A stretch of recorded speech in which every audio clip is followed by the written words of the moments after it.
स्त्री को इस सृष्टि की सबसे अबूझ रचना माना गया है। स्त्री की प्रकृति को समझना मुश्किल ही नहीं, नामुमकिन सा लगता है। ऐसा भी कहा जाता है खुद भगवान से भी अपनी इस रचना को समझने में चूक हो जाती है। 1 मिनट में सृष्टि का निर्माण करने वाले भगवान को भी स्त्री की रचना करने में काफी समय लग गया था। देवदूत स्त्री की रचना में लग रहे समय को लेकर भगवान से सवाल करने के लिए विवश हो गए और फिर भगवान ने देवदूतों के सभी सवालों के कुछ अद्भुत जवाब दिए। दरअसल भगवान को स्त्री की रचना करते हुए 6 दिन बीत चुके थे और फिर भी रचना अधूरी ही थी।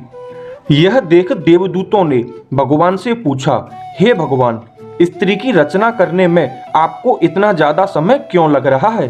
तब भगवान ने जवाब दिया कि क्या तुमने इसके सभी गुण देखे हैं? ये मेरी वो रचना है जो हर हालत में डटी रहेगी। स्थिति चाहे कैसी भी हो, ये सबको खुश रखेगी। ये अपने परिवार और बच्चों को एक साथ प्यार देगी। इसमें बीमार होने पर भी कई घंटों काम करने की क्षमता होगी। भगवान की बातें सुनकर देवदूत हैरान रह गए। फिर उन्होंने भगवान से पूछा, क्या ये अपने दोनों हाथों से इतना कुछ कर सकती है? भगवान ने जवाब दिया, बिल्कुल, इसलिए तो ये मेरी सबसे अद्भुत रचना कहलाएगी। ये सुनकर देवदूतों ने पास जाकर रचना को हाथ लगाकर छुआ। दूतों ने कहा, प्रभु ये तो बहुत नाजुक है। भगवान ने इस पर हंसकर कहा कि बाहर से नाजुक है पर अंदर से उतनी ही मजबूत है, अर्थात ये कोमल है पर कमजोर नहीं। इतना सुनने के बाद देवदूत तो इसके बारे में और भी जानने के लिए उत्सुक हो गए।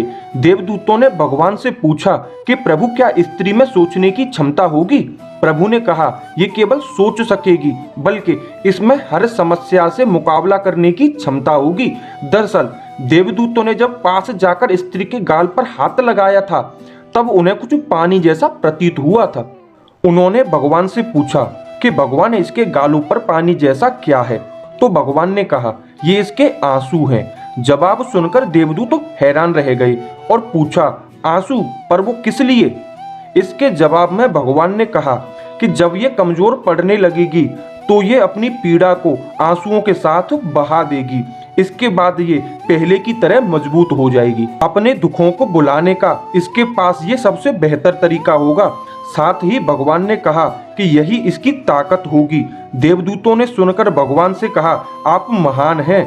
इस रचना को आपने बहुत ही सोच समझकर बनाया है। फिर भगवान ने कहा, ये स्त्री रूपी रचना हमेशा अपने परिवार की हिम्मत बनेगी और हर परिस्थिति में निश्चल होकर समझौता करेगी।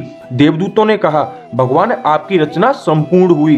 भगवान ने जवाब दिया कि नहीं, अभी इसमें एक कमी और है, और वो कमी है ये अपना अस्तित्व ही भूल जाएगी कि वो कितनी खास है। दर्शकों, भगवान द्वारा बनाई गई रचना को जानिए और स्त्री का सम्मान करिए, चाहे वो आपकी पत्नी हो, चाहे आपकी माँ हो, चाहे आपकी बहन हो। भगवान द्वारा बनाई गई इस अद्भुत रचना का सम्मान कीजिए। अगर ये वीडियो आपको अच्छी लगी हो तो हमारी वीडियो को लाइक करें, शेयर करें और कमेंट करके अपना जवाब दें। ऐसे ही ज्ञानवर्धक वीडियो देखने के लिए हमारे चैनल को सब्सक्राइब करें। बहुत बहुत धन्यवाद। अस्तु।